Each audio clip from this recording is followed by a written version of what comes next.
O investimento tecnológico é visto por especialistas como crucial para aumentar a produtividade das empresas. E esse é o assunto de hoje com o nosso colunista Omar Sabag, professor da Unesp. Ele já está aqui ao vivo com a gente. Omar, bom dia, bem-vindo. Bom dia, Carol. Bom dia a todos que nos acompanham aqui pelo Agromanhã. Professor, a tecnologia ela tem sido fundamental para a produtividade, né? Mas como que as empresas de bioenergia estão usando a tecnologia? Já é possível mensurar os resultados? A gente já tem um número relacionado a isso? Muito bem, Carol. A gente precisa entender a importância da tecnologia utilizada no processo. Nós estamos falando em alternativa sustentável de produção de energia. Então, vamos entender um pouquinho a bioenergia, nada mais é do que a geração de energia a partir da biomassa, que seria a matéria-prima. E quando se trata de tecnologia, já existem alguns parâmetros tecnológicos, né? Para vocês terem uma ideia, existe um índice de produtividade tecnológica, que é o IPT.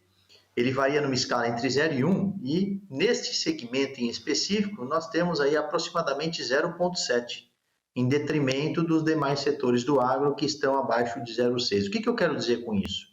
Significa que é um índice de maturidade tecnológica, né, para as empresas existentes nesse setor.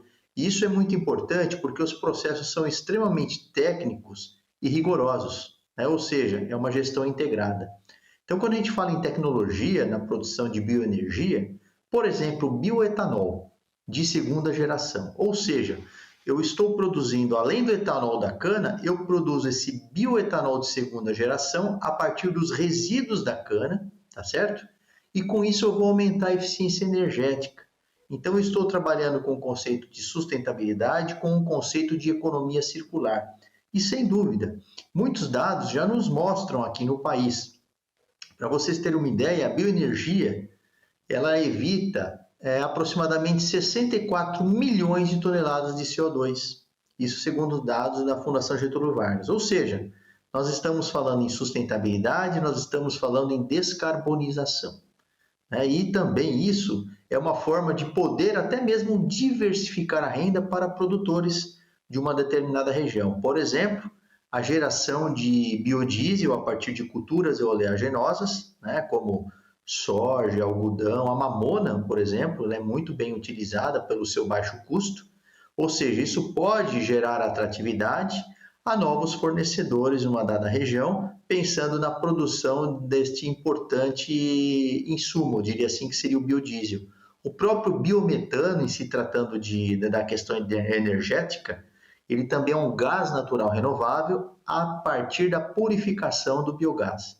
Então, nós já tivemos aí a produção de 75 milhões de metros cúbicos.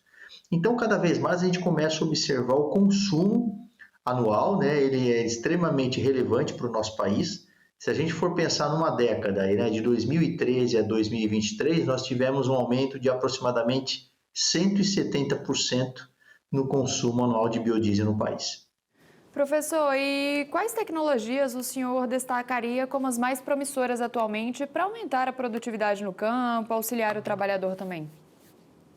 Muito bem, bem colocada essa questão, Carol.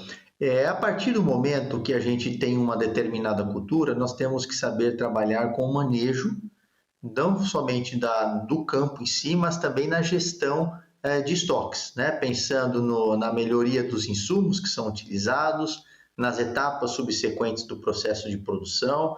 Sem dúvida, também pensarmos no equacionamento entre a questão da colheita, armazenamento e também a fase do agroprocessamento.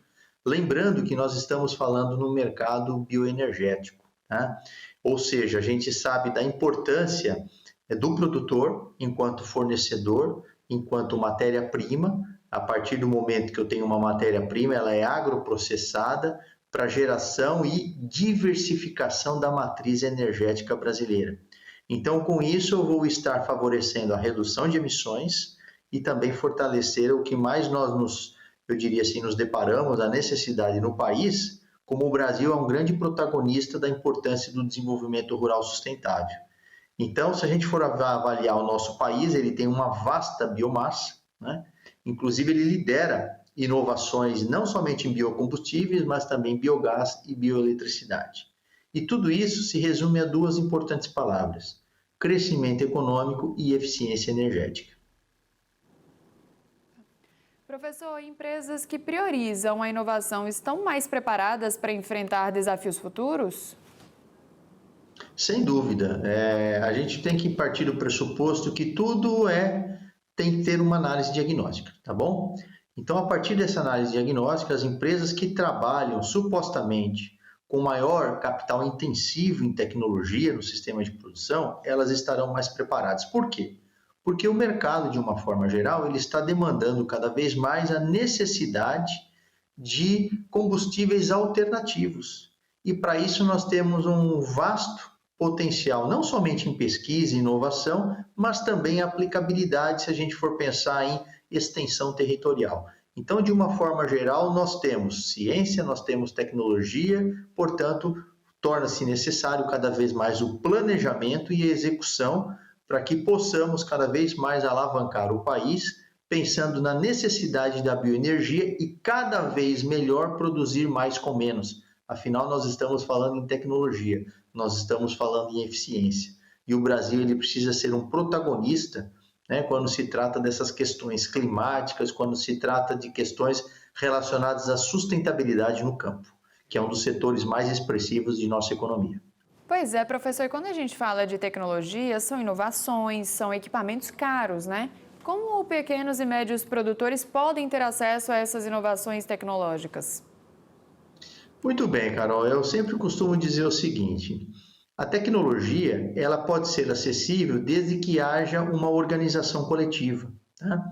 Então imagine um grupo de produtores de tal forma que esses produtores eles vão se juntar, então eles vão ter maior, eu diria assim, produção de matéria-prima e eles podem supostamente fazer uma parceria com algumas empresas, na verdade, seriam os setores, né? Assim como nós temos o setor sucroalcooleiro para cana, nós temos também os setores da produção de biodiesel.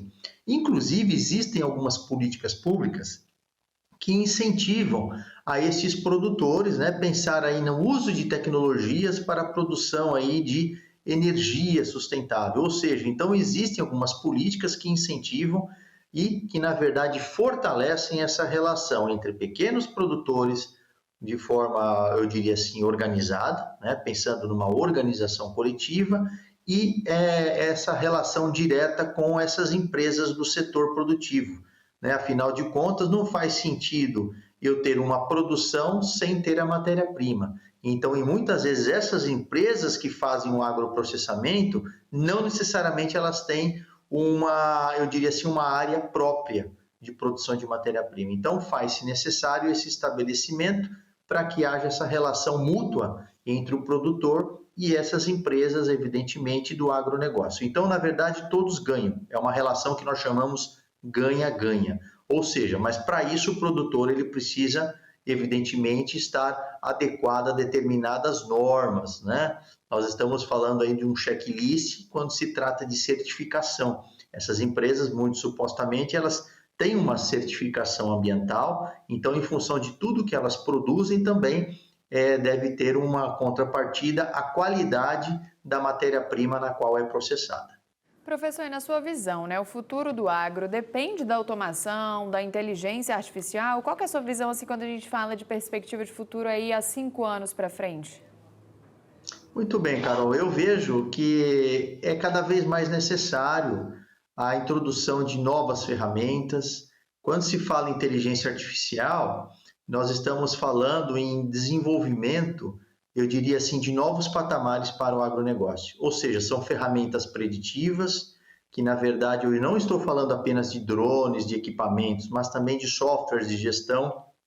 Também eu preciso dizer que por trás disso tudo, torna-se cada vez mais necessário, na verdade, o capital humano. Ou seja, não faz sentido eu investir em tecnologia de ponta, eu investir em automação e inteligência artificial, se eu não tiver um capital humano preparado para isso. Portanto, cada vez mais torna-se inerente um dos setores mais expressivos da nossa economia, para que nós possamos estar alavancando. A gente percebe o avanço que nós tivemos nos 10, 15 últimos anos para cá, imagina no horizonte de 5, 10 anos para frente. Então, a gente percebe muito nitidamente a importância da inteligência artificial com seus inúmeros benefícios, vantagens, as suas diversas ferramentas que nós temos preditivas. Quando você fala de uma análise pontual, de um determinado talhão na propriedade, o quanto que se deve aplicar, qual é o manejo mais adequado, que não precisa ser necessariamente uniforme, de forma com que isso possa reduzir o meu custo de produção. Então, são inúmeras variáveis que torna-se cada vez mais necessário estar implantando, apesar de estarmos em grande avanço na agricultura, na pecuária, mas cada vez mais pensarmos em eficiência.